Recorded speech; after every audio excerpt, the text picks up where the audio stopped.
নমস্কার, বিক্রমের বৈঠকখানায় সকলকে স্বাগত। আজ এই ভিডিওর মাধ্যমে দেখানো হচ্ছে পাতিলেবু গাছে কিভাবে খাবার দেব। এই সময়টা পাতিলেবু গাছে অনেক ফুল আসে এবং গুটি ধরে, তাই এই সময় খাবার দিলে পাতিলেবু গাছের গ্রোথ এবং ফল দুটোই বৃদ্ধি পাবে। খাবার হিসেবে আমি নিয়েছি ভাত, বাড়িতে রান্না করা ভাত। এই ভাত ফল গাছের জন্য একটি আদর্শ খাবার।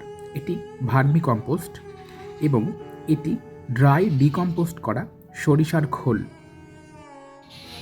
এই ভাতটি একদিন আগেকার বাসি ভাত।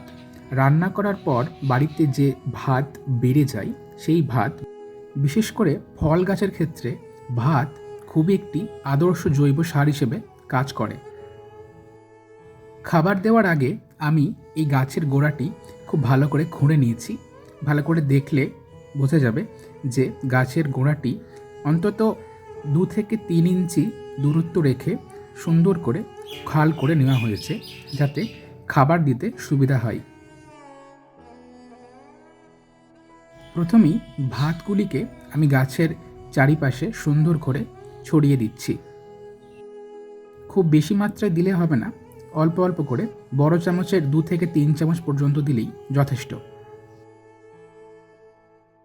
এরপরে যে খাবারটি আমরা গাছের গোড়ায় দেব সেটি হচ্ছে ভার্মি কম্পোস্ট। জল খাওয়ার গ্লাসের আধ গ্লাস পর্যন্ত এই সারটি আমি নিয়েছি এবং গাছের চারপাশে সুন্দর করে ছড়িয়ে দিচ্ছি। তৃতীয় সার হিসেবে আমরা নিয়েছি ড্রাই ডিকম্পোস্ট করা সরিষার খোল।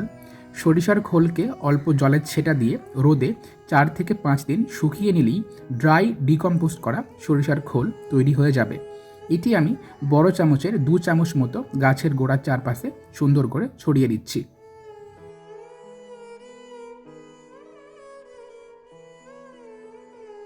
সমস্ত খাবার গাছের গোড়ায় দেওয়া হয়ে গেলে একটি খুরপির সাহায্যে গাছের গোড়ার মাটিটি ভালো করে সারের সঙ্গে মিশিয়ে দিতে হবে, যাতে জল দেওয়ার সময় খাবারগুলি গাছের মাটির ওপরে উঠে না আসে। গাছের গোড়ার চারপাশে মাটি সুন্দর করে ছাড়িয়ে দেওয়া হয়েছে। এরপর জল দেওয়ার পালা।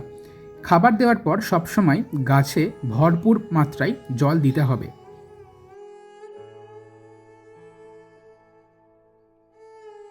যে পরিমাণ খাবার আমরা গাছে দিয়েছি, এই খাবারের ফলেই গাছে খুব সুন্দরভাবে গুটি আসবে এবং ফলের সংখ্যাও বৃদ্ধি পাবে। পরবর্তী ভিডিওতে দেখাবো এই গাছে কেমন পরিমাণ লেবু ধরেছে।